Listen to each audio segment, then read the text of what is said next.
Setiap hari Minggu, aku mengajak anakku berenang bersama. Sementara suamiku pergi ke tempat gym untuk olahraga. Tapi suatu hari putriku berbisik padaku. "Ibu, sebenarnya ayah tidak pernah olahraga." Aku kaget. Lalu di hari Minggu berikutnya aku memutuskan diam-diam mengikuti suamiku. Dan apa yang kutemukan, membuatku syok tak menyangka. Ternyata dia. Sebelum ceritanya dimulai, silahkan tulis di kolom komentar dari daerah mana saja teman-teman yang menonton cerita ini. Jangan lupa like dan subscribe agar channel ini bisa semakin berkembang dan bisa mempersembahkan cerita yang lebih menarik lagi. Sinar matahari pagi yang hangat menembus celah gorden kamar tidur, menandakan hari Minggu telah tiba. Bagi sebagian orang, hari Minggu adalah waktu untuk bermalas-malasan di tempat tidur, tetapi tidak bagi keluarga kecil Clarissa. Di rumah yang asri itu, hari Minggu memiliki jadwal tetap yang sudah berjalan selama 2 tahun terakhir tanpa celah. Clarissa sudah bangun sejak subuh, menunaikan kewajibannya, lalu sibuk di dapur menyiapkan sarapan sederhana namun bergizi untuk suami dan anaknya. Ia mengaduk bubur ayam yang aromanya memenuhi seluruh ruangan dapur, sambil sesekali melirik jam dinding. Waktu terasa berjalan begitu cepat jika hati sedang bahagia, dan Clarissa merasa dirinya adalah wanita paling beruntung di dunia. Ia memiliki rumah yang nyaman, putri kecil yang cerdas bernama Luna, dan suami yang tampan serta terlihat sangat peduli pada kesehatan bernama Bimo. Bimo muncul dari kamar tidur dengan wajah segar sehabis mandi pagi. Ia mengenakan pakaian olahraga lengkap. Celana pelatihan panjang dan kaos menyerap keringat membungkus tubuhnya yang tegap. Di bahunya tersampir sebuah tas olahraga besar yang terlihat padat berisi perlengkapan latihan. Bimo selalu berkata bahwa kesehatan adalah investasi jangka panjang yang paling mahal, dan karena itu ia rutin pergi ke pusat kebugaran setiap Minggu pagi hingga siang hari.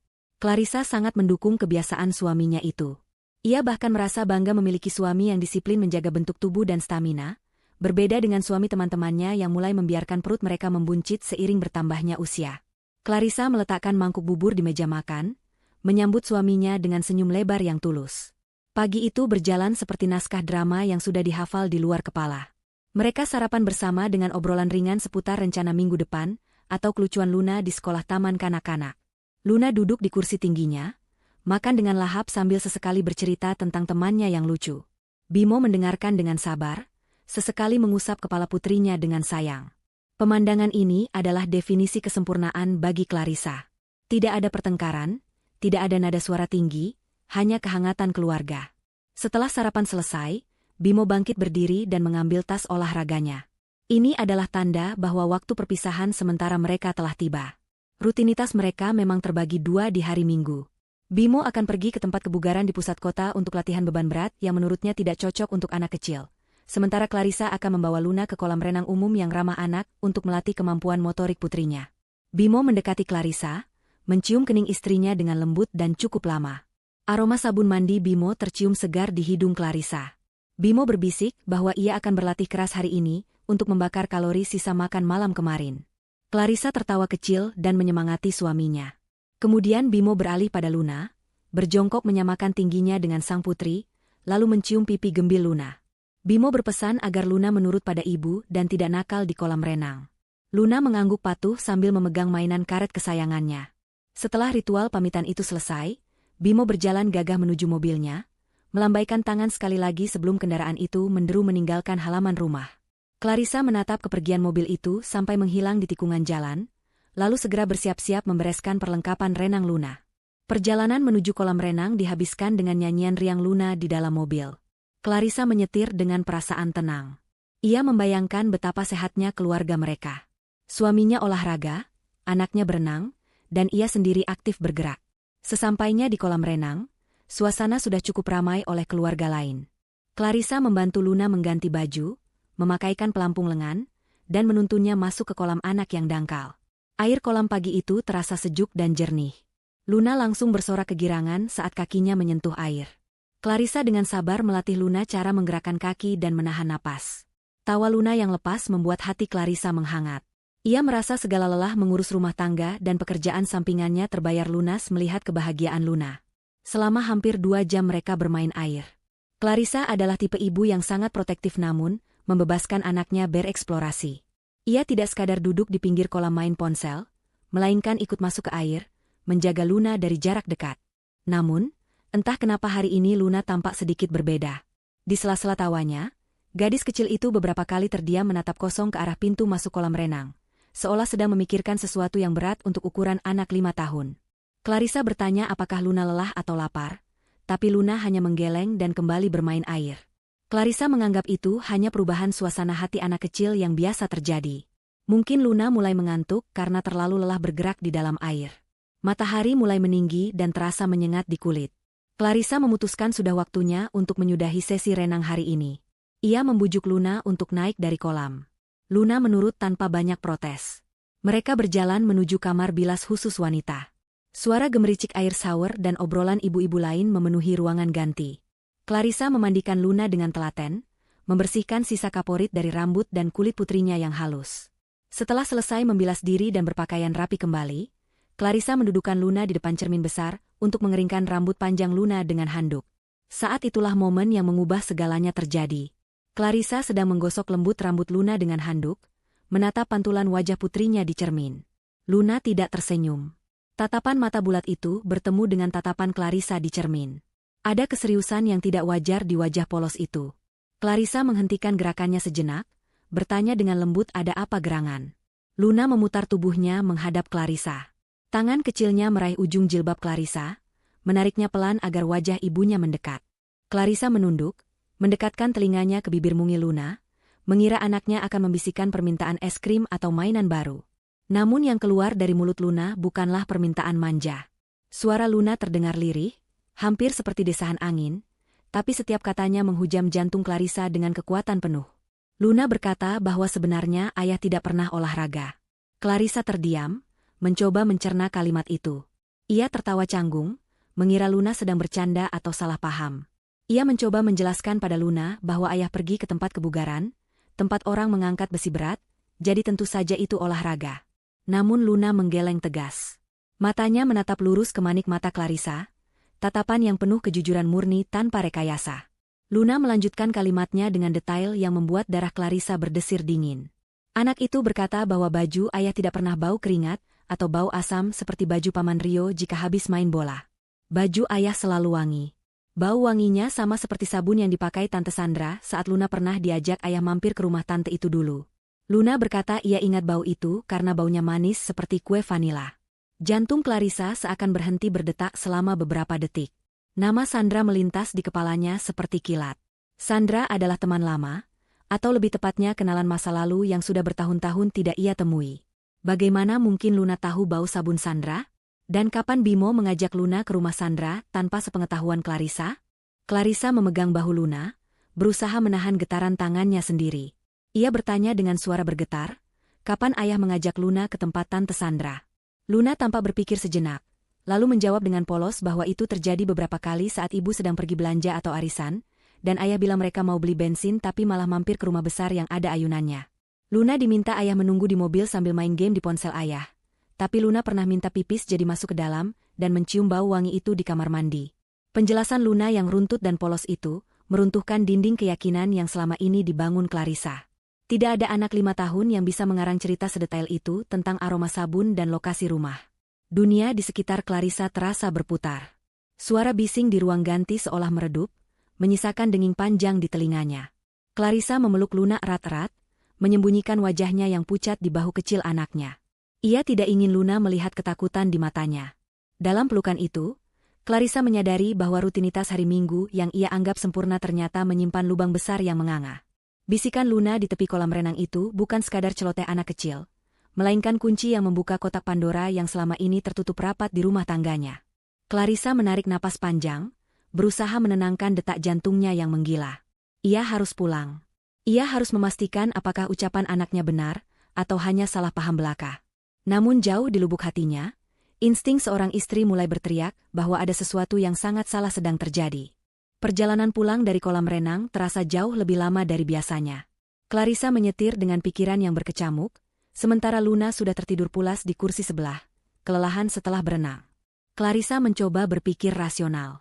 Mungkin Luna salah mengenali orang. Mungkin Tante Sandra yang dimaksud Luna bukan Sandra yang ia kenal. Mungkin Bimo hanya mampir sebentar untuk urusan bisnis, atau sekadar menyapa teman lama. Clarissa terus-menerus memberikan alasan logis di kepalanya untuk membela suaminya. Bimo adalah suami yang baik, tidak pernah kasar, selalu pulang tepat waktu di hari kerja, dan memberikan nafkah meski tidak banyak. Tidak mungkin Bimo melakukan hal yang dituduhkan oleh prasangka buruknya. Clarissa berusaha menepis rasa curiga itu, namun kata-kata Luna tentang aroma vanila terus terngiang seperti rekaman rusak yang diputar berulang-ulang. Sesampainya di rumah, jam menunjukkan pukul 12 siang. Rumah masih sepi. Bimo biasanya baru pulang pukul 1 atau 2 siang, dengan alasan ia juga mampir makan siang sehat bersama teman-teman kebugarannya dan lanjut sauna. Clarissa menggendong Luna yang masih tidur ke kamarnya, menyelimutinya dengan hati-hati, lalu menatap wajah damai anaknya. Rasa bersalah menyelinap. Apakah ia selama ini terlalu naif? Apakah ia terlalu sibuk mengurus rumah tangga sampai tidak menyadari apa yang dilakukan suaminya di luar sana? Clarissa keluar dari kamar Luna dan duduk di ruang tamu. Kesunyian rumah yang biasanya menenangkan kini terasa mencekam. Detik jam dinding terdengar seperti hitungan mundur menuju sebuah ledakan. Pukul 1:15, suara deru mobil Bimo terdengar memasuki garasi. Jantung Clarissa kembali berpacu. Ia menarik napas dalam, memasang senyum terbaik yang bisa ia buat, dan berdiri menyambut suaminya di depan pintu. Bimo masuk dengan langkah yang diseret, seolah-olah kakinya sangat berat. Wajahnya dibuat tampak lelah. Ia langsung mengeluh bahwa hari ini adalah jadwal latihan kaki yang sangat menyiksa. Ia bercerita dengan antusias tentang betapa beratnya beban yang ia angkat hari ini, tentang pelatihnya yang memaksanya melakukan repetisi tambahan, dan betapa otot-ototnya menjerit minta istirahat. Akting Bimo begitu meyakinkan, atau setidaknya, dulu selalu terlihat meyakinkan bagi Clarissa.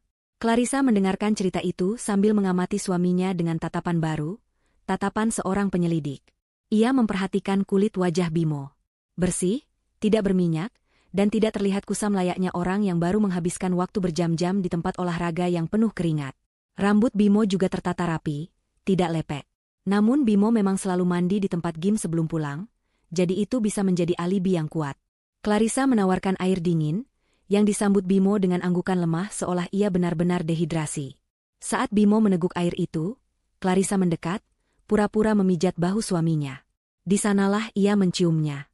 Samar, sangat tipis karena tertutup aroma parfum Bimo yang biasa, ada aroma manis yang lembut. Aroma vanila. Bimo meletakkan gelas kosong dan berkata ia ingin mandi lagi di rumah supaya lebih segar sebelum tidur siang. Ia meninggalkan tas olahraganya tergeletak begitu saja di sofa ruang tengah, lalu berjalan menuju kamar mandi. Clarissa menunggu sampai terdengar suara pintu kamar mandi terkunci dan keran air dinyalakan. Dengan langkah cepat dan hati-hati, ia mendekati tas olahraga berwarna hitam itu. Tangannya gemetar saat menyentuh resleting tas. Ia merasa seperti pencuri di rumahnya sendiri, melanggar privasi suaminya. Tapi keraguan ini harus dijawab. Clarissa membuka resleting itu perlahan, menahan napas agar tidak menimbulkan suara. Di dalam tas, Clarissa melihat tumpukan pakaian. Ada kaos olahraga, celana pendek, handuk, dan botol minum protein. Sekilas terlihat normal. Tapi Clarissa adalah seorang ibu rumah tangga yang teliti. Ia tahu persis bagaimana tekstur pakaian kotor dan pakaian bersih. Ia mengambil kaos yang seharusnya dipakai Bimo untuk latihan berat tadi. Kaos itu kering total. Tidak ada sedikit pun rasa lembab yang tertinggal di serat kainnya. Clarissa mendekatkan kaos itu ke hidungnya. Harusnya ada bau keringat, bau apek, atau minimal bau deterjen yang bercampur dengan aroma tubuh yang lelah. Tapi tidak ada. Kaos itu berbau pewangi lemari pakaian, bau yang sama persis saat Clarissa melipat dan memasukkannya ke dalam tas pagi tadi. Kaos itu bahkan masih memiliki garis lipatan setrika yang tajam dan tegas di bagian lengan dan punggung. Clarissa memeriksa celana pendeknya. Sama saja. Bersih, kering, dan rapi. Lipatan pabriknya masih terlihat jelas. Tidak mungkin seseorang memakai celana ini untuk melakukan gerakan jongkok atau lari di treadmill, tanpa meninggalkan jejak kerutan sedikitpun. Clarissa beralih ke handuk. Handuk itu kering kerontang dan halus. Jika Bimo mandi di tempat gym, handuk itu seharusnya basah atau setidaknya lembab dan dingin, karena terbungkus di dalam tas plastik. Tapi handuk ini hangat dan kering. Dan yang paling parah adalah botol minumnya. Clarissa membuka tutup botol shaker yang biasa dipakai untuk minuman protein. Botol itu kering, bersih, dan tidak berbau susu atau bubuk protein sama sekali. Tidak ada sisa noda air di dalamnya. Botol itu tidak pernah dipakai minum hari ini. Clarissa terduduk lemas di lantai ruang tengah. Tas itu adalah bukti bisu yang berteriak lantang. Bimo tidak pernah mengganti pakaiannya. Bimo tidak pernah berolahraga. Bimo tidak pernah mandi di tempat gym. Semua cerita tentang latihan kaki, beban berat, dan pelatih yang galak hanyalah dongeng belaka. Bimo membawa tas ini keluar rumah pagi tadi, membiarkannya tetap rapi di dalam mobil atau di suatu tempat, lalu membawanya pulang lagi dalam kondisi yang sama persis. Air mata Clarissa menetes satu persatu, jatuh membasahi kaos yang ia genggam. Rasa sakitnya bukan hanya karena dibohongi, tapi karena menyadari betapa rapinya Bimo merencanakan kebohongan ini setiap minggunya. Suara pintu kamar mandi terbuka membuat Clarissa tersentak. Ia panik. Dengan gerakan kilat, ia melipat asal pakaian itu, memasukkannya kembali ke dalam tas, dan menutup resletingnya. Ia segera berdiri, menyeka air matanya, dan berpura-pura sedang merapikan bantal sofa. Bimo keluar dengan hanya mengenakan handuk di pinggang, bersenandung kecil. Ia tidak melihat kepanikan Clarissa. Ia berjalan santai melewati Clarissa menuju kamar tidur, sambil berkata bahwa ia lapar dan minta disiapkan makan siang. Sikap santai Bimo itu justru membuat luka di hati Clarissa semakin perih. Bagaimana bisa seseorang bersikap begitu biasa setelah membohongi istri dan anaknya seharian? Di meja makan siang itu, Clarissa melayani Bimo seperti biasa. Ia mengambilkan nasi, menuangkan sayur, dan meletakkan lauk di piring suaminya. Tapi di dalam hatinya, badai sedang berkecamuk. Ia menatap Bimo yang makan dengan lahap. Clarissa ingin sekali berteriak, menumpahkan isi tas olahraga itu di depan wajah Bimo, dan menuntut penjelasan. Tapi akal sehatnya menahan. Jika ia melabrak sekarang, Bimo pasti akan mengelak dengan 1000 alasan. Bimo pandai bersilat lidah. Clarissa butuh bukti yang lebih kuat daripada sekadar baju kering. Clarissa butuh melihat dengan mata kepalanya sendiri kemana Bimo pergi. Potongan teka-teki dari Luna mulai terangkai. Rumah besar, ayunan, Tante Sandra, bau vanila, dan tas olahraga yang tidak pernah dipakai. Semuanya mengarah pada satu kesimpulan yang mengerikan. Clarissa sadar ia tidak sedang berhadapan dengan kenakalan suami biasa. Ini adalah pengkhianatan yang terstruktur. Clarissa memandang suaminya yang sedang tertawa menonton video lucu di ponselnya. Tawanya renyah, seolah tanpa beban. Clarissa bersumpah dalam hati, tawa itu tidak akan bertahan lama. Minggu depan, ia tidak akan tinggal diam. Minggu depan, ia akan membuktikan kebenaran ucapan Luna, meskipun kebenaran itu mungkin akan menghancurkan hatinya hingga tak bersisa. Ia akan mengikuti suaminya, kemanapun mobil itu pergi. Seminggu telah berlalu sejak penemuan tas olahraga yang bersih itu, dan bagi Clarissa, 7 hari tersebut terasa seperti 7 tahun yang menyiksa. Ia menjalani hari-harinya seperti robot, melakukan pekerjaan rumah tangga dan mengurus Luna dengan senyum palsu yang terpasang rapi di wajahnya. Setiap kali Bimo pulang kerja dan mencium pipinya, Clarissa harus menahan gejolak rasa mual yang mendadak muncul di perutnya. Ia mengamati setiap gerak-gerik suaminya dengan lebih jeli. Bagaimana Bimo tersenyum pada layar ponselnya lalu buru-buru mematikannya saat Clarissa mendekat, atau bagaimana Bimo sering beralasan menerima telepon dari klien di teras rumah hingga larut malam. Semua tanda-tanda itu sebenarnya sudah ada sejak lama, namun kepercayaan tulus Clarissa telah menutup matanya selama ini. Kini, selubung itu telah tersingkap, dan Clarissa siap menghadapi kebenaran yang menyakitkan. Minggu pagi kembali datang. Matahari bersinar cerah, seolah mengejek kegelapan yang sedang menyelimuti hati Clarissa. Sesuai rencana yang telah ia susun dengan matang di kepalanya, pagi itu Clarissa tidak bangun pagi-pagi sekali untuk memasak. Ia tetap berbaring di tempat tidur dengan selimut menutupi tubuhnya sampai sebatas leher. Saat Bimo bangun dan melihat istrinya masih terlelap, ia mengguncang bahu Clarissa pelan. Clarissa membuka matanya perlahan, memasang wajah lemas dan menekan perutnya. Ia mengeluh sakit perut yang hebat dan kepala pusing, mungkin karena salah makan kemarin malam. Suaranya dibuat selirih mungkin untuk meyakinkan suaminya. Bimo tampak khawatir, atau setidaknya berpura-pura khawatir.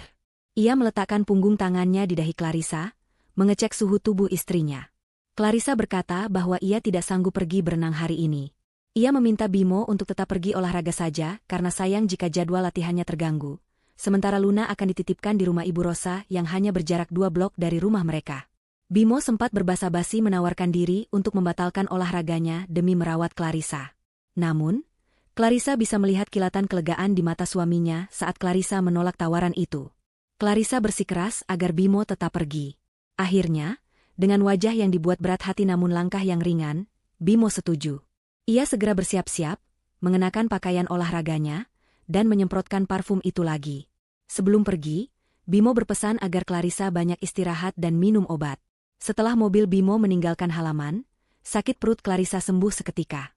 Clarissa langsung melompat dari tempat tidur. Adrenalin membanjiri tubuhnya.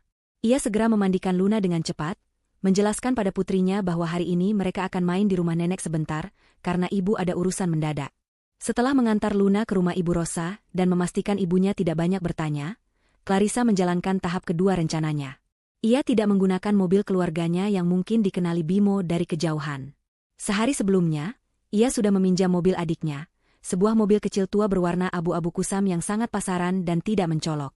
Mobil itu sudah terparkir di halaman belakang rumah Ibu Rosa. Clarissa mengenakan kacamata hitam besar dan mengganti gaya jilbabnya, agar tidak mudah dikenali jika berpapasan di jalan. Dengan tangan yang sedikit gemetar memegang kemudi, Clarissa memacu mobil itu menuju jalan raya utama. Ia tahu rute yang biasa diambil Bimo menuju pusat kota. Matanya awas menyisir jalanan. Tidak butuh waktu lama baginya untuk melihat mobil SUV hitam milik suaminya berada beberapa ratus meter di depan, terjebak di antrean lampu merah. Jantung Clarissa berdegup kencang, rasanya seperti akan melompat keluar dari rongga dadanya. Ia menjaga jarak aman, membiarkan ada 2 atau 3 mobil lain di antara mobilnya dan mobil Bimo agar tidak mencurigakan. Lampu hijau menyala, dan pengejaran itu dimulai. Clarissa merasa seperti sedang menonton film detektif. Bedanya ini adalah kisah nyata hidupnya yang sedang dipertaruhkan. Dugaan Clarissa benar. Di persimpangan jalan yang seharusnya mengarah ke pusat kebugaran di tengah kota, mobil Bimo justru menyalakan lampu sein ke kanan. Mobil itu menuju ke arah pinggiran kota yang sedang berkembang pesat dengan pembangunan perumahan-perumahan baru. Clarissa menahan napas saat memutar kemudi mengikuti arah mobil suaminya. Jalanan di sini lebih lengang, membuat Clarissa harus lebih berhati-hati menjaga jarak agar tidak ketahuan. Sekitar 20 menit berkendara, mobil Bimo tiba-tiba melambat dan berbelok masuk ke area parkir sebuah tos serba modern yang cukup besar. Clarissa ikut menepi, memarkir mobilnya jauh di sudut area parkir di balik sebuah truk pengantar barang, namun posisinya tetap strategis untuk mengamati mobil Bimo. Clarissa melihat Bimo tidak turun dari mobil untuk membeli minum atau makanan. Mobil itu tetap menyala. Dari balik kaca mobil Bimo yang tidak terlalu gelap, Clarissa bisa melihat pergerakan di dalamnya. Bimo tampak sedang melepas kaos olahraganya. Clarissa menyipitkan mata, memfokuskan pandangannya. Bimo mengganti pakaiannya di dalam mobil. Pria itu mengenakan sebuah kemeja lengan panjang berwarna biru muda yang terlihat mahal dan rapi. Setelah itu, Bimo tampak bercermin di spion tengah, menyisir rambutnya dengan gaya yang lebih klimis, berbeda dengan gaya santainya di rumah. Clarissa mencengkeram setir mobil kuat-kuat, hingga buku-buku jarinya memutih. Transformasi itu terjadi di depan matanya.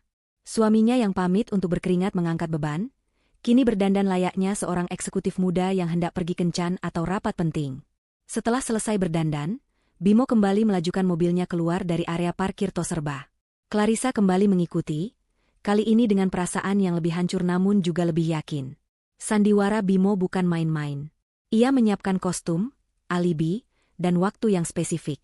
Clarissa bertanya-tanya dalam hati, dari mana Bimo mendapatkan uang untuk membeli kemeja sebagus itu? Selama ini Bimo selalu bilang keuangannya sedang sulit, karena bisnis yang ia rintis belum balik modal. Bimo bahkan sering meminta uang bensin pada Clarissa. Fakta bahwa Bimo memiliki pakaian mahal yang disembunyikan membuat Clarissa sadar bahwa ia juga telah ditipu secara finansial, bukan hanya secara emosional. Mobil Bimo terus melaju semakin jauh ke daerah yang lebih elit, meninggalkan hiruk-pikuk kota di belakang. Pemandangan di kiri kanan jalan mulai berubah menjadi deretan pohon palem dan gerbang-gerbang perumahan mewah. Mobil SUV hitam itu akhirnya mengurangi kecepatannya saat mendekati sebuah gerbang perumahan yang sangat megah.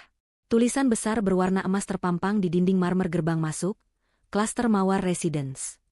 Ini adalah kawasan hunian elit yang baru dibangun setahun terakhir, terkenal dengan harganya yang selangit dan fasilitasnya yang lengkap. Clarissa tahu tempat ini karena ia sering melihat iklannya di media sosial, namun tidak pernah terlintas di benaknya bahwa suaminya memiliki urusan di tempat semewah ini. Bimo menghentikan mobilnya di pos keamanan. Clarissa melihat satpam menyapa Bimo dengan hormat dan langsung membuka palang pintu otomatis, tanpa meminta kartu identitas. Itu artinya Bimo sudah sangat sering datang ke sini, atau bahkan Bimo adalah penghuni tetap yang dikenal baik oleh petugas keamanan. Clarissa tidak bisa langsung masuk karena ia akan ditanyai oleh satpam. Ia memutuskan untuk menunggu sejenak di seberang jalan, berpura-pura mengecek ponsel. Setelah mobil Bimo menghilang di balik tikungan jalan utama komplek, Clarissa memberanikan diri mendekat ke pos satpam. Ia menurunkan kaca mobilnya dan tersenyum ramah pada satpam yang berjaga. Dengan nada percaya diri yang dipaksakan, Clarissa berkata bahwa ia adalah pengantar catering untuk rumah di Blok C nomor 8, alamat asal-asalan yang ia karang seketika. Beruntung, Satpam itu tampaknya sedang sibuk dan melihat penampilan Clarissa yang rapi serta sopan. Ia mengizinkan Clarissa masuk dengan menukar kartu identitas. Clarissa menyerahkan KTP lamanya yang kebetulan masih tersimpan di dompet, lalu segera memacu mobil masuk ke dalam kawasan perumahan. Di dalam komplek, suasana sangat tenang dan asri. Jalanan lebar berlapis aspal mulus, taman-taman bunga tertata rapi di setiap sudut, dan rumah-rumah besar berdiri kokoh tanpa pagar tinggi. Clarissa melajukan mobilnya pelan, matanya mencari-cari mobil Bimo.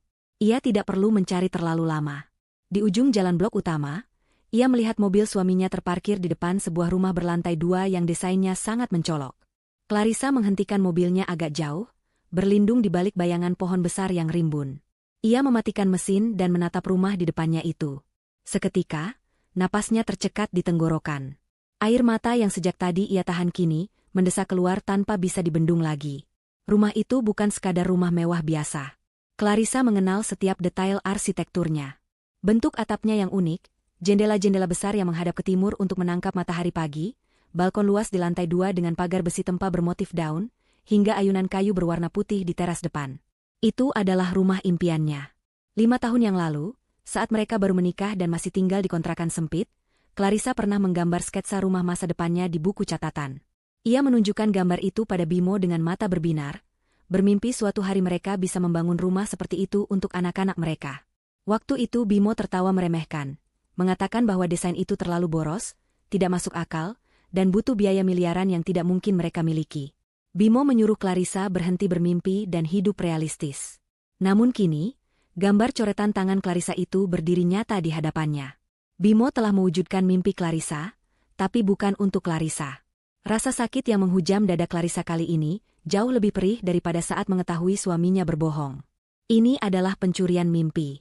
Bimo telah mencuri visi masa depan Clarissa dan memberikannya pada orang lain. Clarissa merasa dikhianati sampai ke tulang sumsumnya. Bagaimana mungkin Bimo tega melakukan ini? Membangun rumah dengan desain yang sangat spesifik yang diinginkan istrinya, tapi untuk ditinggali bersama wanita lain. Ini adalah bentuk kekejaman psikologis yang luar biasa. Saat Clarissa sedang bergulat dengan rasa sakitnya, pintu depan rumah itu terbuka. Sosok Bimo keluar, kini tanpa beban. Ia tertawa lebar, wajahnya berseri-seri, ekspresi yang jarang sekali ia tunjukkan di rumah Clarissa belakangan ini. Tak lama kemudian, seorang wanita keluar menyusulnya. Wanita itu adalah Sandra. Clarissa mengenalinya meski sudah bertahun-tahun tidak bertemu. Sandra terlihat lebih berisi, kulitnya terawat, dan ia mengenakan daster rumahan yang terlihat nyaman namun elegan. Yang membuat mata Clarissa terbelalak adalah perut Sandra yang membuncit. Wanita itu sedang hamil besar. Bimo merangkul pinggang Sandra dengan protektif, lalu menuntunnya duduk di ayunan kayu putih di teras itu. Ayunan yang sama persis dengan impian Clarissa. Bimo berlutut di depan Sandra, mengelus perut buncit itu dengan penuh kasih sayang, lalu menempelkan telinganya ke sana seolah sedang mendengarkan detak jantung bayi. Sandra tertawa manja, mengelus rambut Bimo. Pemandangan itu begitu sempurna, gambaran keluarga bahagia yang harmonis. Ironisnya, kebahagiaan itu dibangun di atas penderitaan Clarissa dan Luna. Clarissa teringat uang tabungan yang ia berikan pada Bimo bulan lalu, uang yang katanya untuk modal impor barang agar bisnis Bimo lancar. Clarissa juga teringat perhiasan emas warisan neneknya yang ia jual demi menutupi hutang Bimo setahun lalu. Ternyata, semua uang jerih payah dan pengorbanan Clarissa bermuara ke sini. Menjadi pilar-pilar beton rumah ini, menjadi ayunan itu, dan menjadi nutrisi bagi bayi yang dikandung wanita lain. Tangan Clarissa meraih ponselnya dengan gemetar. Ia harus mendokumentasikan ini. Ia tidak boleh hanya menangis dan pulang dengan tangan kosong. Dengan hati-hati, ia mengarahkan kamera ponselnya ke arah teras rumah itu, menggunakan fitur pembesar gambar maksimal.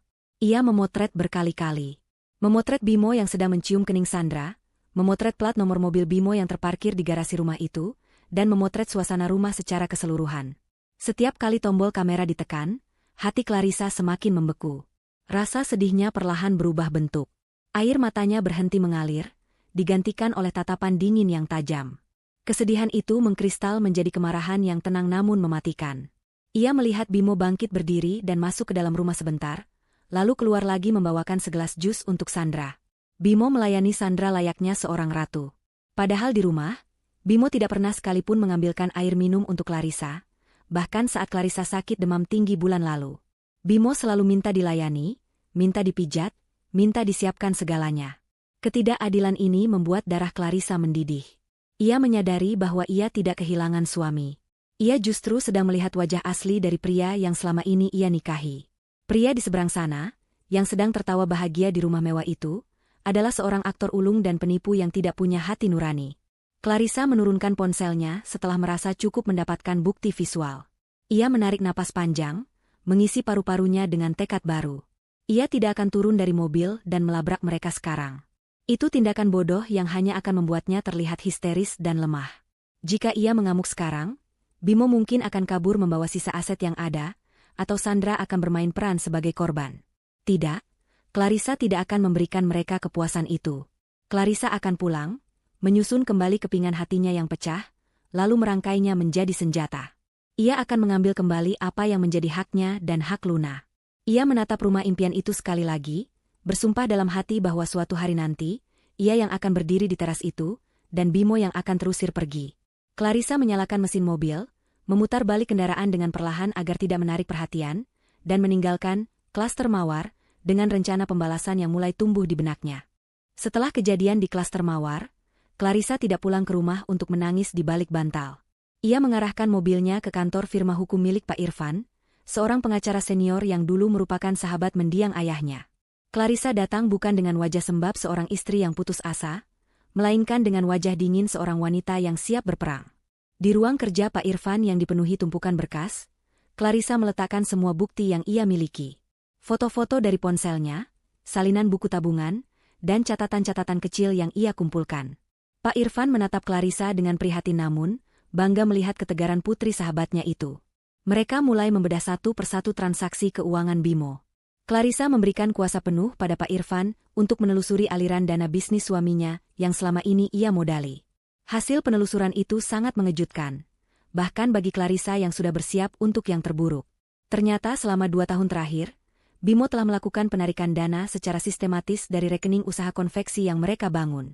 Dalam laporannya kepada Clarissa, Bimo selalu mengatakan bahwa uang itu digunakan untuk membeli bahan baku kain kualitas impor atau membayar vendor yang menunggak. Namun, data perbankan tidak bisa berbohong. Uang itu mengalir deras ke sebuah rekening pribadi atas nama Sandra. Jumlahnya fantastis, mencapai miliaran rupiah jika ditotal. Uang itu digunakan untuk uang muka rumah, cicilan mobil mewah, belanja barang bermerek, hingga biaya perawatan kecantikan Sandra. Clarissa merasa mual melihat deretan angka itu. Itu adalah uang warisan ayahnya, uang tabungan pendidikan Luna, dan hasil keringatnya sendiri yang dirampok oleh suaminya demi memuaskan wanita lain. Pak Irfan menyarankan langkah hukum yang taktis.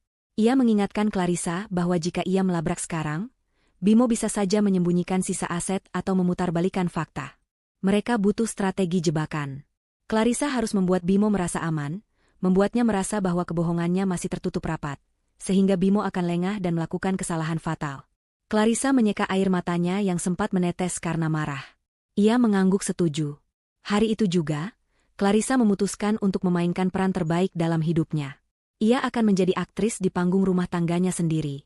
Ia akan menjadi istri yang manis, penurut, dan bodoh, persis seperti yang diinginkan Bimo. Malam harinya, saat Bimo pulang ke rumah, ia disambut dengan aroma masakan favoritnya. Clarissa memasak rendang daging sapi yang membutuhkan waktu berjam-jam untuk membuatnya. Rumah terlihat rapi, bersih, dan wangi. Clarissa menyambut Bimo di pintu dengan senyum lebar dan ciuman di tangan, sesuatu yang belakangan jarang ia lakukan karena lelah bekerja. Bimo tampak terkejut, namun kejutan itu segera berganti menjadi rasa puas. Dalam pikiran licik Bimo, ia merasa hebat karena bisa memiliki istri yang melayaninya di rumah dan simpanan cantik di luar sana tanpa ketahuan. Bimo makan dengan lahap sambil memuji masakan Clarissa setinggi langit. Clarissa membalas pujian itu dengan tatapan lembut, padahal di dalam hatinya ia sedang menahan gejolak amarah yang siap meledak kapan saja. Di tengah makan malam yang tampak harmonis itu, Bimo mulai melancarkan aksinya. Dengan nada suara yang dibuat sedih dan penuh tekanan, ia bercerita bahwa bisnisnya sedang butuh suntikan dana segar. Ia beralasan ada peluang besar untuk ekspansi keluar pulau, tapi butuh modal cepat dalam minggu ini. Jika tidak, peluang itu akan diambil orang lain. Bimo melirik Clarissa, memancing reaksi istrinya. Clarissa meletakkan sendoknya pelan. Ia menatap mata suaminya dalam-dalam. Dulu, ia pasti akan langsung bertanya detail dan khawatir. Tapi kali ini, Clarissa tersenyum menenangkan. Ia berkata bahwa ia percaya penuh pada Bimo. Ia berkata bahwa sebagai istri, tugasnya adalah mendukung suami mencari nafkah. Wajah Bimo langsung cerah seketika. Ia tidak menyangka akan semudah ini. Clarissa bangkit menuju laci meja kerjanya, dan mengambil sebuah map dokumen yang sudah disiapkan oleh Pak Irfan sore tadi. Di dalam map itu terdapat dokumen pencairan deposito pendidikan Luna yang nilainya cukup besar.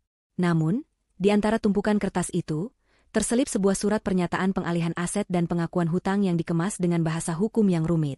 Jika Bimo teliti, ia akan tahu bahwa tanda tangannya di sana berarti ia mengakui telah meminjam uang pribadi Clarissa dan menjaminkan segala aset yang ia miliki, termasuk yang diatasnamakan orang lain, sebagai jaminan. Tapi Clarissa tahu kelemahan suaminya. Bimo itu malas membaca dan serakah. Clarissa meletakkan map itu di depan Bimo beserta sebuah pena. Ia berkata dengan nada manja agar Bimo segera tanda tangan supaya besok uangnya bisa langsung cair dan bisnisnya lancar. Tanpa curiga sedikitpun, Bimo menyambar pena itu. Matanya hanya tertuju pada angka nominal pencairan dana yang tertera di halaman depan. Ia tidak membaca lembar-lembar berikutnya. Pikirannya sudah melayang membayangkan wajah bahagia Sandra saat ia membawakan uang tunai nanti. Dengan cepat, Bimo membubuhkan tanda tangannya di atas materai pada lembar yang disodorkan Clarissa. Bunyi goresan pena di atas kertas itu terdengar seperti musik kemenangan di telinga Clarissa. Saat Bimo selesai dan menutup map itu dengan senyum lebar, Clarissa ikut tersenyum. Namun senyum Clarissa memiliki arti yang berbeda. Tanda tangan itu adalah vonis mati bagi kebebasan finansial Bimo. Malam itu, Bimo tidur nyenyak dengan mimpi indah tentang kekayaan. Sementara Clarissa terjaga semalaman, menatap langit-langit kamar dengan perasaan dingin. Ia baru saja mengunci leher suaminya dengan rantai hukum yang tak kasat mata. Beberapa hari setelah Bimo menandatangani dokumen jebakan itu, Clarissa menerima panggilan telepon dari Pak Irfan. Pengacara itu membawa kabar yang sangat menarik, sebuah celah yang bisa menjadi pukulan telak bagi Bimo dan Sandra. Ternyata, rumah mewah di klaster Mawar yang ditinggali Sandra memiliki masalah administrasi yang serius. Bimo, dengan segala kecerobohannya mengelola keuangan, ternyata sudah menunggak pembayaran cicilan kepada pihak pengembang selama 3 bulan terakhir. Uang yang seharusnya untuk membayar rumah itu, rupanya dipakai Sandra untuk berlibur ke luar negeri bulan lalu. Pihak pengembang sedang dalam proses untuk melayangkan surat peringatan penyitaan, namun mereka lebih suka jika ada pihak lain yang mau mengambil alih sengketa tersebut secara tunai agar arus kas perusahaan mereka tidak terganggu. Informasi ini adalah senjata emas bagi Clarissa. Rumah itu belum sah menjadi milik Sandra maupun Bimo. Statusnya masih menggantung. Pak Irfan menjelaskan bahwa Clarissa bisa masuk sebagai investor yang membeli hak tagih dan kepemilikan rumah itu langsung dari pengembang. Dengan kata lain, Clarissa bisa membeli rumah tempat selingkuhan suaminya tinggal, tanpa sepengetahuan mereka. Clarissa tidak perlu berpikir 2 kali. Ia masih memiliki simpanan dana warisan dari neneknya yang berupa logam mulia, dan beberapa aset tanah di kampung yang bisa dicairkan segera. Bimo tidak pernah tahu tentang aset ini karena Clarissa sengaja menyimpannya sebagai dana darurat keluarga.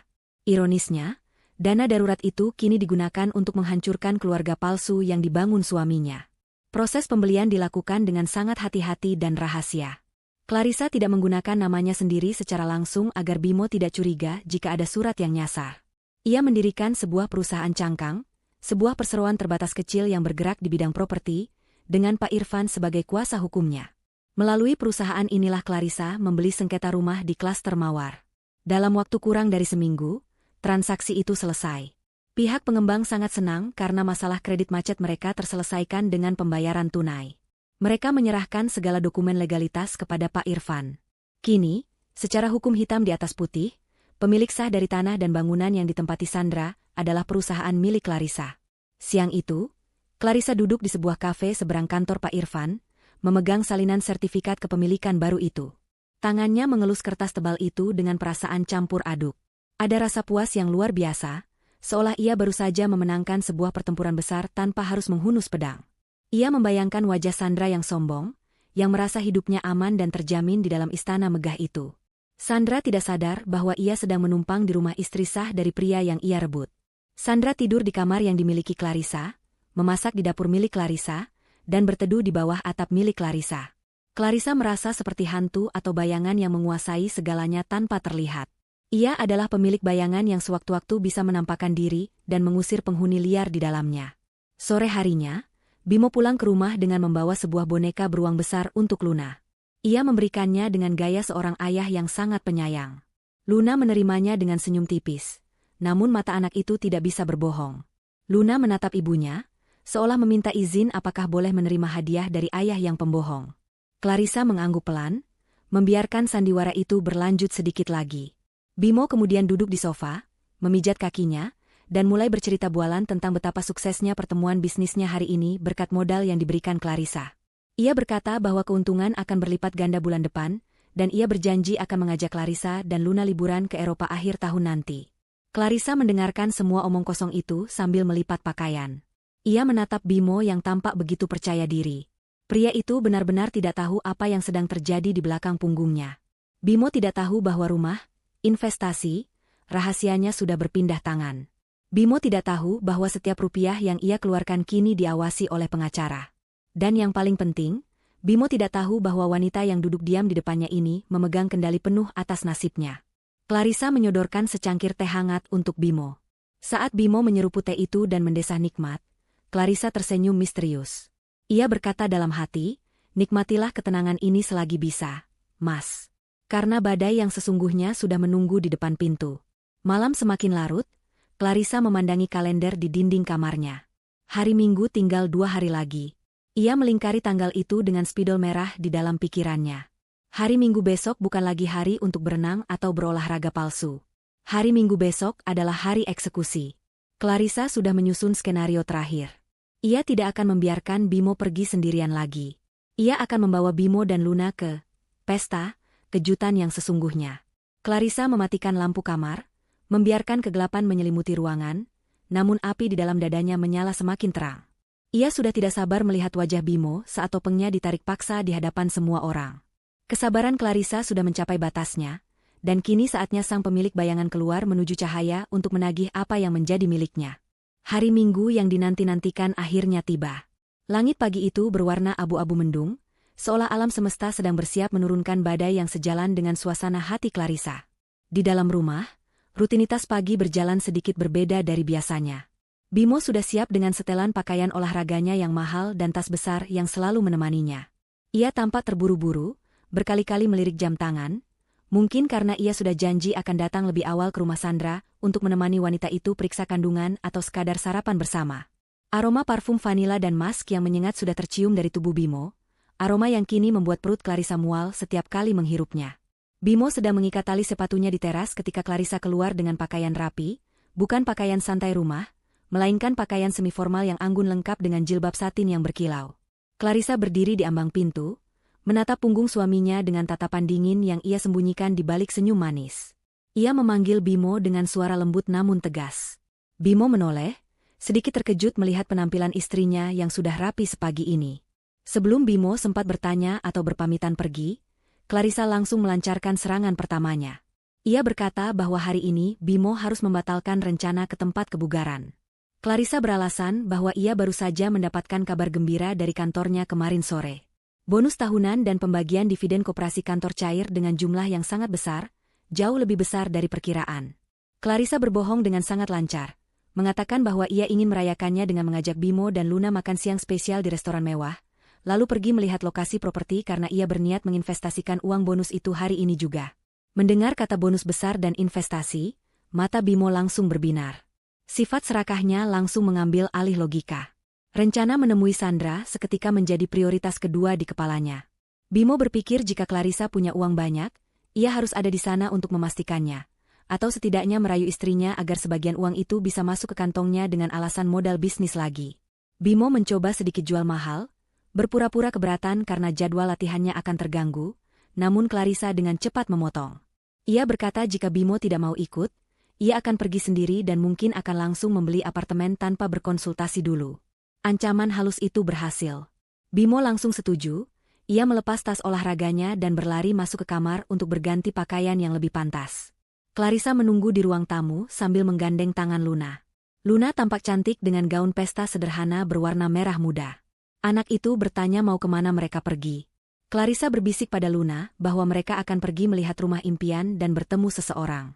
Luna hanya mengangguk polos, tidak menyadari bahwa ia akan menjadi saksi kehancuran sandiwara ayahnya. Tak lama kemudian, Bimo keluar dengan kemeja batik lengan pendek, terlihat rapi dan tampan. Ia tersenyum lebar, merangkul Clarissa dan Luna, berlagak seperti kepala keluarga yang ideal. Mereka berjalan menuju mobil. Saat Bimo hendak duduk di kursi pengemudi, Clarissa menahannya. Ia meminta kunci mobil, berkata bahwa ia yang akan menyetir karena ia yang tahu lokasi restoran dan properti yang akan mereka tuju. Bimo menurut saja, berpikir mungkin Clarissa ingin memanjakannya hari ini. Mobil mulai melaju membelah jalanan kota yang cukup padat di hari Minggu. Awalnya Bimo tampak santai, bersiul kecil mengikuti lagu di radio sambil sesekali mengirim pesan sembunyi-sembunyi lewat ponselnya, mungkin memberi kabar palsu pada Sandra. Namun, suasana santai itu perlahan memudar ketika Clarissa mengarahkan mobil bukan ke pusat kota tempat restoran-restoran mewah berada, melainkan berbelok ke arah pinggiran kota. Bimo mulai gelisah di kursinya. Ia bertanya dengan nada heran mengapa mereka ke arah sana. Clarissa menjawab dengan tenang tanpa menoleh, mengatakan bahwa ada restoran baru yang sangat bagus di daerah pengembangan baru, dan lokasi properti yang diincar juga ada di sana. Jawaban itu cukup masuk akal. Tapi insting Bimo mulai membunyikan alarm bahaya. Kegelisahan Bimo memuncak saat mobil melewati persimpangan yang sangat ia kenal. Jalanan ini adalah rute yang ia lewati setiap minggu untuk menuju rumah Sandra. Keringat dingin mulai muncul di pelipis Bimo. Ia mencoba mengalihkan pembicaraan, menyarankan agar mereka putar balik saja dan makan di mal terdekat karena Luna pasti lapar. Tapi Clarissa menolak dengan halus, mengatakan tanggung karena sudah dekat. Clarissa menyetir dengan fokus penuh, namun ekor matanya menangkap setiap gerakan Bimo yang semakin panik. Bimo mulai mengetuk-ngetukkan jarinya ke lutut, tanda ia sedang sangat gugup. Ia pasti sedang berdoa dalam hati agar mobil ini hanya sekadar lewat dan tidak berhenti di tujuan yang ia takutkan. Namun doa Bimo tidak terkabul. Clarissa menyalakan lampu sein kanan, berbelok masuk ke gerbang megah klaster Mawar Residence.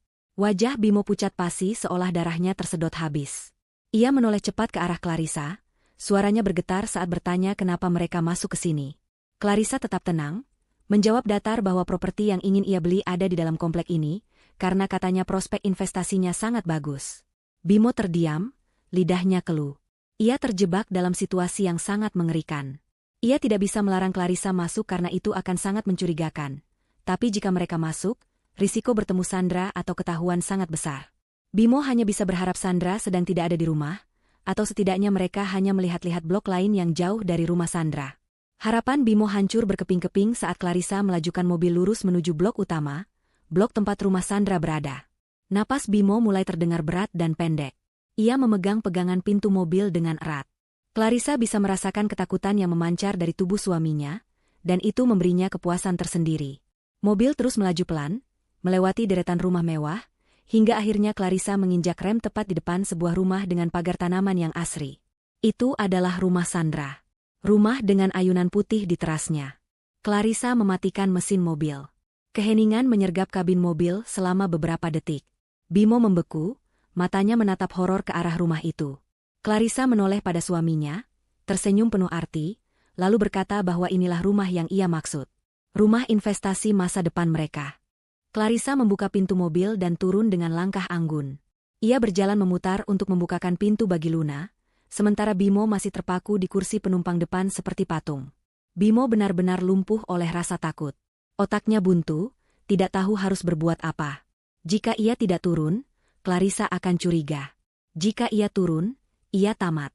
Clarissa mengetuk kaca jendela mobil Bimo, memintanya turun dengan isyarat tangan. Dengan gerakan kaku dan gemetar, Bimo akhirnya membuka pintu dan melangkah keluar. Kakinya terasa lemas seperti jeli. Ia berdiri di samping mobil, matanya liar menyapu sekeliling, berharap Sandra tidak keluar rumah. Matahari siang yang mulai terik terasa membakar kulitnya, namun keringat yang mengucur di punggungnya adalah keringat dingin ketakutan. Tiba-tiba pintu utama rumah itu terbuka. Jantung Bimo seakan berhenti berdetak. Sosok Sandra muncul di ambang pintu. Wanita itu terlihat cantik dengan daster rumahan yang longgar, perut hamilnya terlihat jelas. Sandra tersenyum lebar saat melihat mobil Bimo terparkir di depan, mengira kekasihnya datang seperti biasa meski sedikit terlambat. Ia belum melihat siapa yang turun dari mobil karena terhalang pilar pagar. Sandra melangkah keluar menuju teras sambil berseru riang memanggil nama Bimo dengan panggilan sayang yang manja. Suara Sandra terdengar jelas di telinga Clarissa, Luna, dan tentu saja Bimo. Panggilan sayang itu menggema di udara, menjadi bukti yang tak terbantahkan. Sandra berhenti mendadak di tengah jalan setapak taman ketika matanya menangkap sosok lain selain Bimo. Ia melihat seorang wanita berhijab rapi berdiri tegak dengan tatapan tajam, dan seorang anak kecil di sampingnya. Senyum di wajah Sandra luntur seketika, digantikan oleh ekspresi bingung dan waspada. Ia menatap Bimo, menuntut penjelasan lewat sorot matanya. Bimo berdiri di tengah-tengah, di antara istri sah dan simpanannya, tampak seperti pesakitan yang sedang menunggu vonis mati. Ia membuka mulutnya, hendak mengatakan sesuatu, mungkin sebuah kebohongan baru, tapi tidak ada suara yang keluar. Tenggorokannya tercekat oleh rasa panik yang luar biasa. Clarissa mengambil alih panggung. Ia tidak berteriak, tidak menjambak, juga tidak menangis. Dengan ketenangan seorang ratu yang sedang menginspeksi rakyat jelata, Clarissa menggandeng Luna berjalan mendekati pagar. Ia menatap Sandra lurus tepat di manik matanya. Clarissa mengucapkan salam dengan sopan namun dingin. Ia memperkenalkan diri sebagai Clarissa. Sandra terkesiap. Nama itu tentu tidak asing baginya. Bimo sering bercerita tentang Clarissa, namun cerita yang didengar Sandra adalah cerita bohong. Bimo bilang Clarissa adalah istri yang jahat, penuntut, sudah tua, tidak menarik, dan mereka sedang dalam proses cerai. Namun wanita yang berdiri di hadapan Sandra saat ini jauh dari gambaran itu. Clarissa terlihat muda, cantik, berkelas, dan sangat berwibawa. Sandra yang merasa posisinya terancam langsung memasang mode defensif. Ia melipat tangan di dada, menatap sinis pada Clarissa, lalu beralih memaki Bimo. Sandra berteriak bertanya apa maksud Bimo membawa istri dan anaknya ke sini. Ia menuduh Bimo tidak punya otak karena mengganggu ketenangannya. Sandra merasa ia adalah korban di sini, korban dari janji manis Bimo yang tak kunjung ditepati. Ia juga merasa berhak atas rumah itu, karena selama ini Bimo bilang rumah ini dibeli khusus untuk mereka berdua. Pertengkaran pun pecah, tapi bukan antara Clarissa dan Sandra, melainkan serangan sepihak Sandra kepada Bimo. Bimo hanya bisa menunduk, mengangkat tangan mencoba menenangkan Sandra, berbisik-bisik memohon agar Sandra tidak ribut di luar rumah, karena malu dilihat tetangga. Di tengah keributan itu, Luna menarik tangan Clarissa. Anak kecil itu menunjuk ke arah Sandra dan berbisik keras. Luna berkata bahwa tante itu adalah tante wangi vanila yang pernah ia ceritakan. Luna juga menunjuk ke ayunan di teras, berkata bahwa itu ayunan yang pernah ia duduki saat menunggu ayah beli bensin. Pengakuan polos Luna menjadi bumbu penyedap yang semakin memanaskan suasana. Clarissa mengusap kepala Luna, membenarkan ucapan anaknya. Lalu Clarissa kembali menatap Sandra. Ia mengeluarkan sebuah map tipis dari tas tangannya. Dengan langkah pelan, ia membuka pagar yang tidak terkunci dan masuk ke halaman, mendekati Sandra. Clarissa menyodorkan dokumen itu pada Sandra. Ia berkata dengan nada datar bahwa Sandra salah paham tentang satu hal. Clarissa datang ke sini bukan untuk merebut suami, karena ia sudah tidak menginginkan Bimo lagi. Clarissa datang ke sini untuk menginspeksi aset miliknya. Sandra mengerutkan kening, bingung. Ia menyambar dokumen itu dan membacanya sekilas. Matanya membelalak saat melihat kop surat notaris dan sertifikat hak milik yang terlampir di sana. Di sana tertulis jelas bahwa tanah dan bangunan ini sekarang sah milik perusahaan yang direkturnya adalah Clarissa. Wajah Sandra berubah pucat, sama pucatnya dengan wajah Bimo. Ia menatap Bimo dengan nyalang, berteriak bertanya bagaimana mungkin rumah ini jadi milik istrinya. Bimo mengangkat wajahnya, kaget setengah mati. Ia sama sekali tidak tahu tentang hal ini. Ia menatap Clarissa dengan tatapan tidak percaya. Clarissa tersenyum miring. Ia menjelaskan dengan santai bahwa karena cicilan rumah ini macet berbulan-bulan akibat uangnya dipakai entah untuk apa, pihak pengembang menjual sengketanya. Dan Clarissa lah yang membelinya lunas. Jadi, secara hukum, Sandra sedang menumpang di rumah Clarissa tanpa izin. Clarissa kemudian memberikan ultimatum yang menghancurkan mental kedua pengkhianat itu. Ia berkata pada Sandra bahwa ia memberi waktu 1 jam untuk mengemasi barang-barang pribadinya dan angkat kaki dari rumah ini. Jika tidak, Clarissa akan memanggil satpam komplek untuk mengusir paksa atas tuduhan penyerobotan properti. Sandra meledak dalam kemarahan histeris. Ia merasa ditipu mentah-mentah oleh Bimo. Ia memukuli dada Bimo dengan kepalan tangannya, memaki Bimo sebagai penipu miskin yang tidak punya apa-apa. Sandra berteriak bahwa ia mau bersama Bimo hanya karena Bimo menjanjikan kemewahan, tapi ternyata semua itu uang istrinya. Topeng cinta Sandra hancur, memperlihatkan wajah aslinya yang materialistis. Bimo hanya bisa pasrah menerima pukulan itu, harga dirinya hancur lebur di hadapan istri sah dan anaknya. Ia mencoba memegang tangan Sandra, tapi ditepis kasar. Sandra berlari masuk ke dalam rumah sambil menangis meraung-raung, mulai membanting barang-barang karena frustrasi. Clarissa berdiri diam menyaksikan drama itu dengan kepuasan yang tak terlukiskan. Ia telah berhasil mengadu domba mereka dengan kenyataan. Ia melihat Bimo yang kini berdiri sendirian di teras, tampak menyedihkan dan kecil. Bimo menoleh pada Clarissa, matanya berkaca-kaca memohon belas kasihan. Ia mencoba mendekati Clarissa, memanggil nama istrinya dengan suara parau, berusaha meraih tangan Clarissa. Tapi Clarissa mundur selangkah, menatap suaminya dengan tatapan jijik seolah melihat sampah. Clarissa berkata tegas bahwa sandiwara sudah selesai. Tidak ada lagi game, tidak ada lagi investasi bodong, dan tidak ada lagi rumah tangga. Clarissa menunjuk ke arah gerbang komplek, di mana sebuah mobil patroli polisi yang sudah dihubungi Pak Irfan sebelumnya mulai terlihat mendekat. Suara sirine mobil polisi yang meraung-raung memecah keheningan siang hari di klaster Mawar Residence, membuat suasana yang sudah tegang menjadi semakin mencekam. Bunyi sirine itu terdengar semakin dekat, semakin nyaring, seolah menjadi musik pengiring bagi runtuhnya kerajaan kecil yang dibangun Bimo di atas pondasi kebohongan. Bimo berdiri terpaku di teras rumah mewah itu, wajahnya pucat pasi seperti mayat hidup. Keringat dingin mengucur deras dari dahinya, membasahi kemeja batik yang ia kenakan. Kakinya gemetar hebat, seolah tulang-tulangnya telah dilolosi satu persatu. Ia menatap mobil patroli berwarna putih biru yang perlahan berhenti tepat di belakang mobil Clarissa. Dua orang petugas berseragam turun dengan wajah tegas, diikuti oleh seorang pria berpakaian jas rapi yang sangat dikenal Bimo. Pria itu adalah Pak Irfan, pengacara keluarga Clarissa yang selama ini Bimo anggap sebagai orang tua yang membosankan. Kini, Pak Irfan terlihat seperti malaikat pencabut nyawa bagi Bimo. Clarissa masih berdiri dengan tenang di halaman, satu tangannya menggenggam erat tangan kecil Luna, sementara tangan lainnya memegang tas tangannya dengan anggun. Ia tidak menunjukkan tanda-tanda kepanikan sedikitpun. Sebaliknya, ia terlihat seperti seorang sutradara yang sedang menyaksikan adegan puncak dari film yang ia tulis sendiri. Clarissa menatap Bimo yang kini terlihat seperti tikus yang terpojok di sudut ruangan. Tidak ada lagi sisa-sisa kesombongan atau wibawa palsu yang biasa Bimo tunjukkan di rumah. Yang ada hanyalah ketakutan murni. Bimo mencoba melangkah mundur, matanya liar mencari jalan keluar, tetapi tidak ada tempat untuk lari. Di depannya ada polisi dan istrinya yang memegang bukti, di belakangnya ada rumah yang kini bukan lagi tempat perlindungannya, dan di sampingnya ada pagar tinggi yang mustahil ia lompati. Pak Irfan berjalan mendekat dengan langkah tegap, membawa sebuah map tebal berwarna merah. Ia mengangguk hormat pada Clarissa sebelum beralih menatap Bimo dengan pandangan tajam di balik kacamata minusnya. Pak Irfan tidak membuang waktu untuk berbasa-basi. Dengan suara lantang dan formal, ia menjelaskan alasan kedatangan pihak berwajib.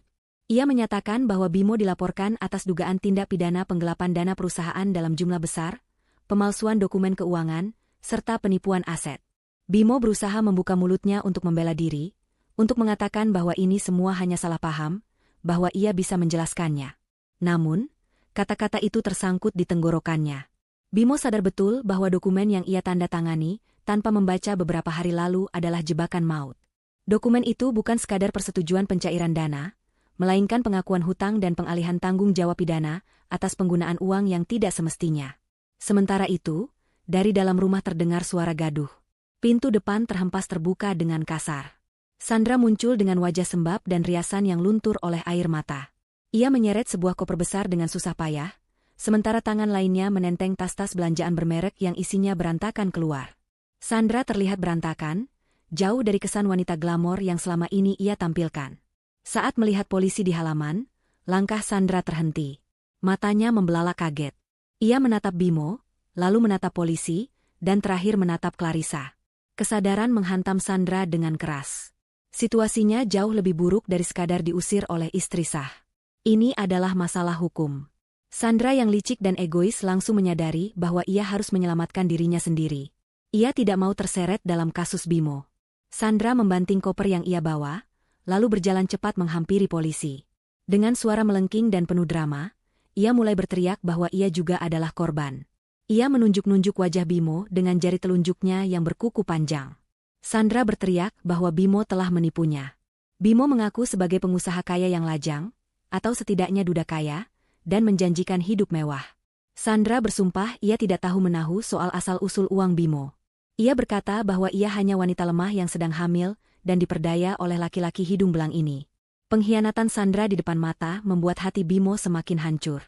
Wanita yang selama ini ia manjakan, yang ia belikan rumah dengan mencuri uang istrinya, kini membuangnya begitu saja saat kapal mulai karam. Bimo menatap Sandra dengan tatapan tidak percaya, sakit hati karena dikhianati oleh selingkuhannya sendiri. Clarissa hanya tersenyum tipis melihat pertunjukan saling menyalahkan itu. Ia melangkah maju sedikit, mendekati Sandra. Dengan suara dingin namun menusuk, Clarissa mengingatkan Sandra bahwa meskipun Sandra merasa sebagai korban, barang-barang yang ada di dalam tas bermerek itu dibeli menggunakan uang perusahaan Clarissa. Jadi secara teknis, barang-barang itu adalah aset curian. Clarissa memperingatkan Sandra untuk meninggalkan semua barang berharga di tempat, atau ia akan menuntut Sandra sebagai penadah barang curian. Wajah Sandra memucat. Ia menatap tas-tas mewahnya dengan berat hati, lalu menatap borgol yang menggantung di pinggang polisi. Rasa takut akan penjara mengalahkan keserakahannya. Dengan menghentakkan kaki kesal, Sandra melempar tas-tas itu ke tanah, meludah ke arah Bimo, lalu berjalan cepat keluar gerbang rumah tanpa membawa apa-apa selain pakaian yang melekat di tubuhnya dan rasa malu yang tak tertahankan. Kini giliran Bimo. Petugas polisi mendekatinya, memintanya untuk kooperatif. Bimo mundur selangkah lagi hingga punggungnya menabrak tembok pilar. Air matanya mulai menetes, bukan air mata penyesalan yang tulus, melainkan air mata ketakutan akan nasib buruk yang menantinya. Dalam keputusasaan terakhirnya, Bimo melihat Luna. Putri kecilnya yang berdiri diam di samping Clarissa. Insting manipulatif Bimo muncul kembali. Ia tiba-tiba menjatuhkan dirinya berlutut di lantai teras yang keras. Ia merangkak sedikit ke arah Clarissa dan Luna, mengangkat kedua tangannya yang gemetar memohon ampun. Ia mulai meracau, menyebut nama Tuhan, menyebut nama cinta, dan yang paling menjijikkan bagi Clarissa, ia menyebut nama anak mereka sebagai tameng. Bimo menangis tersedu-sedu, mengatakan bahwa ia melakukan semua ini karena hilaf. Ia memohon pada Clarissa untuk tidak memenjarakannya demi masa depan Luna. Ia bertanya bagaimana perasaan Luna jika ayahnya masuk penjara. Ia memohon agar Clarissa mengingat masa-masa indah pernikahan mereka di awal dulu. Bimo berusaha meraih kaki Clarissa, mencoba mencium ujung sepatu istrinya. Pemandangan itu sungguh menyedihkan. Seorang pria yang beberapa jam lalu masih merasa dirinya raja yang pintar membagi waktu antara dua wanita, kini merangkak seperti pengemis di depan wanita yang ia hianati. Clarissa tidak mundur, ia berdiri tegak laksana batu karang. Ia menatap Bimo dengan tatapan kosong, seolah rasa cintanya sudah lama menguap dan tidak menyisakan residu sedikitpun. Clarissa menarik tubuh Luna sedikit ke belakang, melindunginya agar tidak tersentuh oleh tangan Bimo. Ia kemudian berjongkok, menyamakan tingginya dengan Luna, namun matanya tetap menatap tajam ke arah Bimo. Clarissa berkata dengan tegas bahwa Bimo tidak berhak menyebut nama Luna lagi. Bimo telah memilih jalannya sendiri saat memutuskan untuk berbohong setiap hari Minggu, saat memutuskan untuk mencuri tabungan pendidikan anaknya demi membelikan rumah untuk wanita lain. Clarissa mengatakan bahwa masa depan Luna akan jauh lebih baik tanpa kehadiran ayah yang seorang penipu dan pencuri. Bimo menggeleng-gelengkan kepalanya histeris, terus memohon. Saat itulah, sebuah momen yang tak terlupakan terjadi. Luna, anak berusia 5 tahun yang biasanya ceria dan manja, melepaskan genggaman tangan ibunya. Ia melangkah maju satu langkah kecil mendekati ayahnya yang sedang berlutut. Luna menatap wajah Bimo yang basah oleh air mata dan ingus. Tidak ada rasa kasihan di mata bulat anak itu, hanya ada kekecewaan yang mendalam. Luna berkata dengan suara kecilnya yang jernih, "Ayah jahat. Ayah bohong sama ibu. Ayah bohong sama Luna. Luna nggak mau punya ayah pembohong." Kalimat sederhana itu menghujam dada Bimo lebih sakit daripada peluru manapun. Ditolak oleh anak kandungnya sendiri adalah hukuman terberat bagi seorang ayah, dan Bimo tahu ia pantas mendapatkannya. Bimo terdiam, bahunya merosot turun. Semangatnya patah seketika. Ia tidak lagi meronta atau memohon. Ia pasrah saat kedua polisi itu menarik tangannya ke belakang punggung. Suara besi beradu terdengar tajam saat borgol dikunci di pergelangan tangannya. Klik. Suara itu menandai akhir dari kebebasan Bimo. Polisi membacakan hak-hak Bimo sebagai tersangka saat mereka menggiringnya menuju mobil patroli.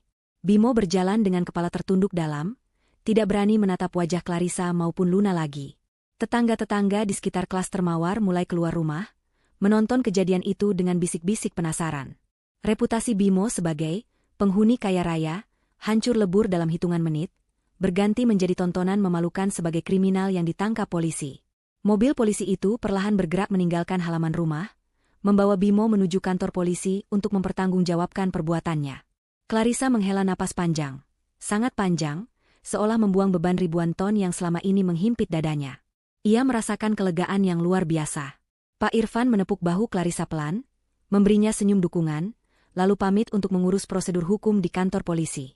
Kini, tinggallah Clarissa dan Luna berdua di halaman rumah mewah itu. Rumah yang dulunya adalah simbol pengkhianatan, kini resmi berada di bawah kendalinya. Clarissa menatap bangunan megah itu. Tidak ada lagi rasa sakit hati saat melihatnya.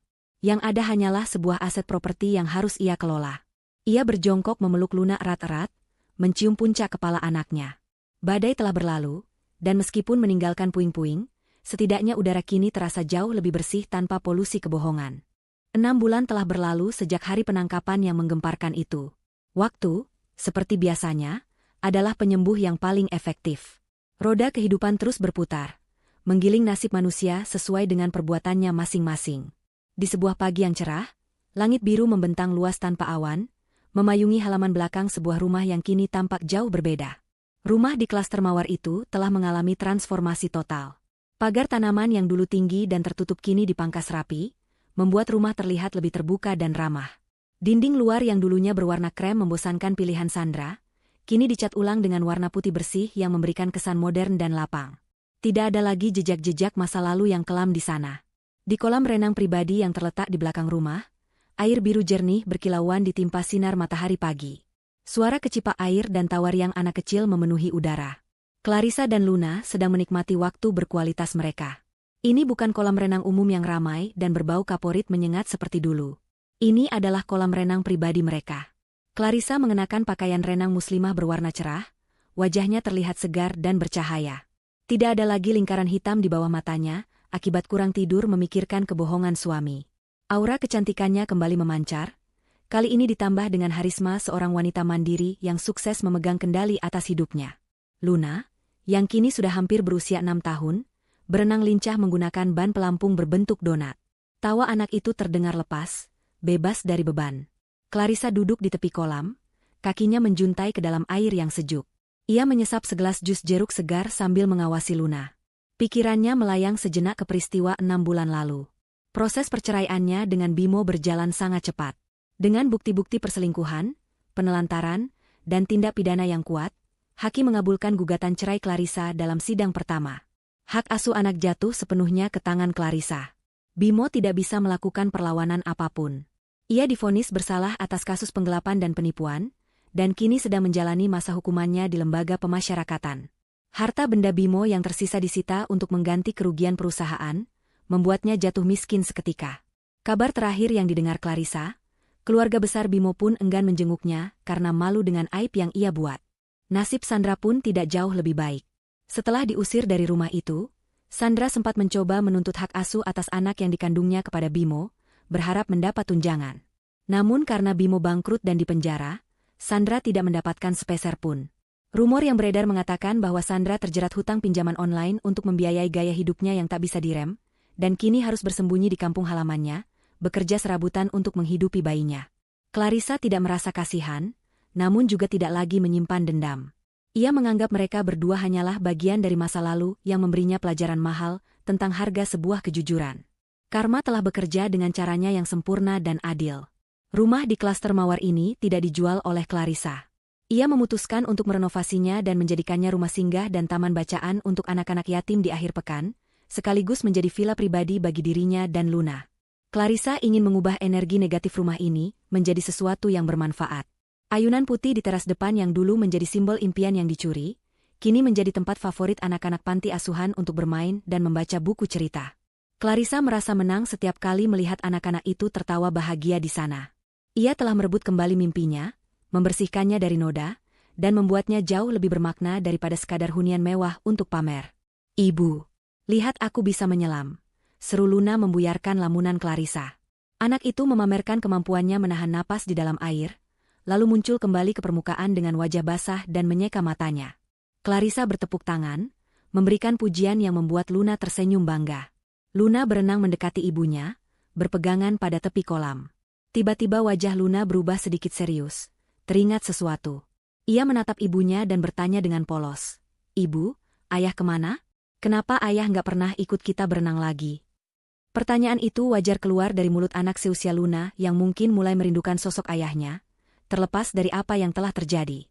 Clarissa meletakkan gelas jusnya, lalu mengulurkan tangan mengusap pipi basah Luna. Ia tidak menghindar, tidak juga berbohong.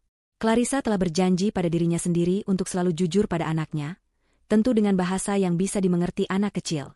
Ia menatap mata Luna dengan lembut dan berkata, "Ayah sedang belajar, sayang. Ayah sedang di tempat khusus untuk orang-orang yang harus belajar menjadi baik lagi. Ayah harus memperbaiki kesalahan yang dulu ayah buat." Clarissa tidak menggunakan kata penjara yang menakutkan, tapi ia juga tidak memberi harapan palsu bahwa Bimo sedang bekerja atau liburan. Luna tampak berpikir sejenak mencerna jawaban ibunya, lalu mengangguk paham. "Oh, seperti kalau Luna nakal disuruh duduk diam di kursi ya, Bu?" tanya Luna polos. Clarissa tertawa kecil, "Iya, kurang lebih seperti itu.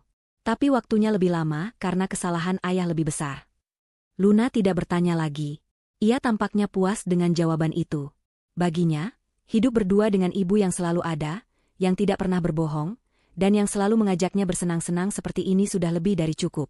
Luna kembali mendorong tubuhnya menjauh dari tepi kolam, kembali bermain air dengan riang. Clarissa menengadah menatap langit. Sinar matahari terasa hangat di wajahnya. Ia menarik napas dalam-dalam, menghirup udara pagi yang segar, bersih dari aroma parfum vanila yang menyesakan, bersih dari aroma kebohongan yang busuk. Hidupnya kini terasa ringan.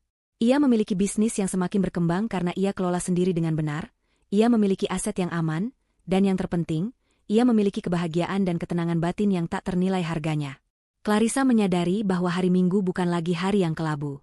Hari Minggu kini adalah hari kemenangannya.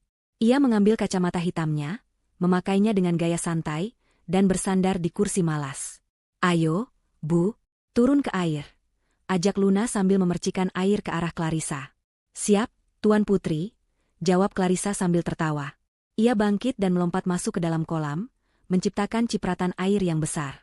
Tawa mereka berdua pecah, membahana di udara, menandakan awal dari babak baru kehidupan yang penuh harapan dan kejujuran. Clarissa tahu, seberat apapun badai yang pernah menerjang, matahari akan selalu bersinar lagi bagi mereka yang berani berjalan di atas kebenaran. Dan pagi ini, matahari bersinar sangat cerah untuk Clarissa dan Luna.